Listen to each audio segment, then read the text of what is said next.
السلام علیکم ورحمۃ اللہ وبرکاتہ۔ آج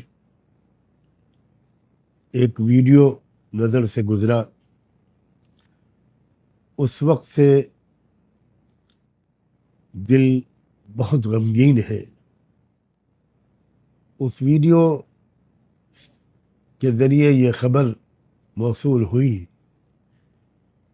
کہ مغربی یو پی کے مشہور شہر مظفر نگر کے کسی علاقے میں کسی کیفے پر یا دو کیفے پر پولیس نے چھاپا مارا اور وہاں 40 لڑکیوں اور لڑکوں کو بہت ہی گندے اور ناقابل بیان کاموں میں مصروف پایا۔ رنگے ہاتھوں ان کو پکڑا گیا۔ ان کے پاس سے شراب اور بیئر کی بوتلیں بھی ملی اور دوسری اور کچھ چیزیں بھی ملی جن کا میں نام نہیں لے سکتا۔ اور بہت ہی افسوس اور دکھ اور شرم کی بات ہے کہ لڑکیاں شاید سب کی سب مسلمان تھیں اور لڑکے سب یا ایک دو کو چھوڑ کر باقی اکثریت ہندو لڑکوں کی تھی۔ میری یادداشت کے مطابق ابھی تھوڑے دن پہلے مظفر نگر ہی میں ایسا ہی ایک واقعہ، شرمناک واقعہ پہلے بھی پیش آ چکا ہے۔ مجھے الفاظ نہیں مل رہے ہیں جن کے ذریعے میں اپنے دکھ درد کا اظہار کر سکوں اور مسلم والدین کو سے کچھ عرض کر سکوں۔ میں خود مغربی یو پی کے ضلع سنبھل کا اصل باشندہ ہوں، آبائی وطن میرا وہی ہے، اور میں مغربی یو پی کے حالات سے خاصا واقف ہوں۔ ویسے تو یہ بے حیائی اور بے شرمی کی وبا، آندھی اور سونامی پورے ملک میں چل رہی ہے، پوری دنیا میں شاید چل رہی ہے، لیکن میری معلومات کے مطابق مغربی یو پی کے وہ اضلاع جہاں مسلمان بہت خوشحال ہیں اور اکثریت میں ہیں یا بڑی تعداد میں، وہاں کی صورتحال بہت بری ہے، بہت بری ہے، بہت بری ہے۔ میں پہلے مسلمان بچیوں کے والدین سے ان کے پورے احترام کے ساتھ کچھ کہنا چاہتا ہوں۔ کیا یہ بات صحیح نہیں ہے کہ آپ نے اپنے بچوں اور بچیوں کی تربیت کی طرف دھیان نہیں دیا؟ آپ نے ان کو ایک شریف پاکیزہ زندگی کے آداب اور اطوار نہیں سکھائے۔ آپ نے ان پر اندھا بھروسہ کر کے ڈگری کی تلاش میں کالجوں اور یونیورسٹیوں میں بھیج دیا۔ بالکل خبر نہیں لی آپ نے کہ کالج میں وہ تعلیم حاصل کر رہی ہیں یا اخلاق بیچ رہی ہیں، کردار کا سودا کر رہی، اسلام کو بدنام کر رہی ہے۔ ماؤں سے بھی عرض کرتا ہوں اور باپوں سے بھی، کیا یہ بات صحیح نہیں ہے کہ اصل قصور آپ کا ہے؟ تربیت میں کمی، نگرانی میں کمی، باخبر رہنے میں کمی، اندھا بھروسہ۔ آپ کیا واقف نہیں ہیں کہ باہر کا ماحول اور کالجوں کا ماحول بہت خراب ہے؟ میں آپ سے درخواست کرتا ہوں کہ خدا کے لیے اب ہوش میں آئیے اور اپنے بچوں اور بچیوں کو ایک پاکیزہ زندگی کے آداب سکھائیے، ان کی تربیت کیجیے، ان کے ذوق و مزاج کو ایسا بنائیے کہ وہ گھن کریں ان گندی حرکتوں سے۔ پھر آج کل لڑکیوں کی شادی میں بہت تاخیر ہو رہی ہے۔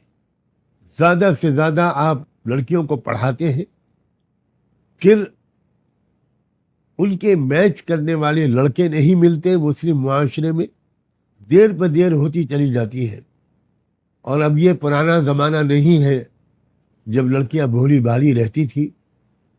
اب 9-10 سال کی بچی بھی وہ سب کچھ جانتی اور چاہتی ہے جو شاید پہلے 15-16 سال کی لڑکی بھی نہیں جانتی اور چاہتی تھی۔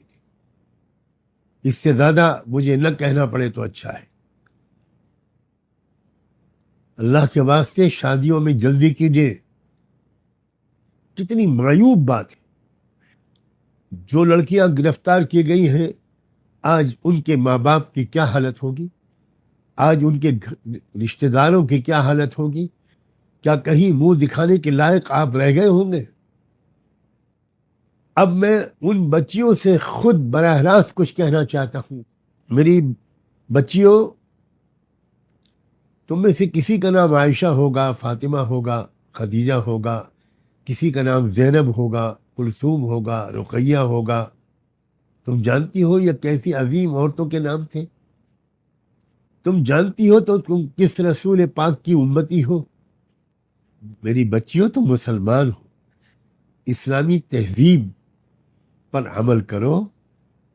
جو غلطیاں ہو گئی میں صرف تم سے یہ کہتا ہوں اور بڑی محبت کے ساتھ کہتا ہوں، اب گڑگڑا کر رو رو کر اللہ سے معافی مانگو، توبہ کرو، اپنی زندگی کو بدلو. نماز پابندی سے جی لگا کر پڑھو، قرآن سے اپنے تعلق کو بڑھاؤ. کیا تم کو احساس نہیں ہوتا کہ تمہاری عمر کی لڑکیاں مسجد اقصیٰ کی حفاظت میں جانیں دے رہی ہیں، شہید ہو رہی ہیں، سینے پر گولیاں کھا رہی ہیں؟ ان کی تمنائیں، ان کا کیریکٹر، ان کا کردار، ان کے جذبات کیا ہیں؟ اور میں اس سے زیادہ کہہ کر تمہارا دل دکھانا نہیں چاہتا کہ تم خود اپنے گریبان میں جھانک کر دیکھو کہ ان کا کردار کیا ہے اور تمہارا کردار کیا ہے. ان کی مشغولیتیں اور دلچسپیاں کیا ہیں اور تمہاری مشغولیتیں اور دلچسپیاں کیا ہیں. کیا تم اس بات کو نہیں سمجھتی کہ جن لڑکوں کو تم اپنا دوست سمجھ رہی ہو وہ تمہارے بدترین دشمن؟ ان کو اس کام پر لگایا گیا ہے کہ تمہاری زندگی برباد کرے، تمہارے خاندانوں کو بدنام کرے، تمہیں اس قابل نہ چھوڑے کہ کوئی تم کو اپنی بیوی کی حیثیت سے قبول کرے. تم نہ ادھر کی رہو نہ ادھر کی رہو. میں جانتا ہوں کہ تم پر جادو بھی کرایا جا رہا ہے، لیکن میں یہ بات بھی صاف کہہ دینا چاہتا ہوں، انہوں نے دور بیٹھ کر تم پر جادو نہیں کیا ہے، پہلے تم سے دوستی کی ہے. تم ان کی دوست بنی ہو، ان کے ساتھ پارکوں اور ہوٹلوں میں گئی ہو، تبھی ان کو موقع ملا کہ وہ کچھ مٹھائی کھلا کر یا کسی اور طریقے سے جادو کریں تم پر، اگر انہوں نے جادو کیا ہو.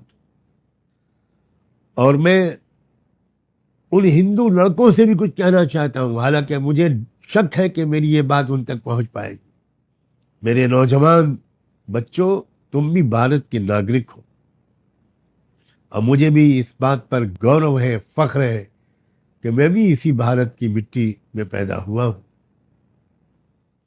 بچوں، تمہارے سماج اور تمہاری قوم میں بڑے بڑے لیڈر پیدا ہوئے، بڑے بڑے رشی منی اور مہاتما پیدا ہوئے، جنہوں نے مانوتا کی اور دیش کی بڑی خدمت کی ہے. بچوں، میں تم سے بڑی محبت کے ساتھ یہ ریکویسٹ کرتا ہوں، اپیل کرتا ہوں کہ تم ایجوکیشن پر دھیان دو، دیش کو مضبوط کرنے پر دھیان دو، اپنے کیریکٹر کو پاک صاف رکھو. کیا آج جب تم کو پولیس لے گئی ہوگی تو کیا تمہارے ماتا پتا کا سر شرم سے جھک نہیں گیا ہوگا؟ مجھے سوچ کر میری آنکھ میں آنسو آتے ہیں کہ آج تمہارے پیرنٹس کو کتنی شرمندگی ہو رہی ہوگی، وہ کتنے بدنام ہو رہے ہوں گے اپنی دوستوں میں، اپنی پریوار میں. ایک نئی زندگی شروع کرو. میری شبھ کامنائیں تم سب کے ساتھ ہیں. اپنی زندگی کو بدلو اور ایک اچھے شریف انسان بنو، بچے بھی اور بچیاں بھی. میں 70 سال کا ایک بوڑھا بھارتی ناگرک ہوں. میرا نام سجاد نعمانی ہے اور میں اپنے درد کے اظہار سے اپنے آپ کو روک نہیں سکا. مجھے امید ہے کہ میرا یہ پیغام مظفر نگر کے علماء، مظفر نگر کے انٹلیکچوئلس، بدھ جیوی لوگ وہ گھر گھر پہنچائیں. اپنے گھر میں 10 20 50 لوگوں کو بلا کر میرا یہ سندیش ان کو سنائیں گے اور دکھائیں گے کوئی گھر نہ بچے جہاں میرا یہ پیغام پہنچ نہ جائے.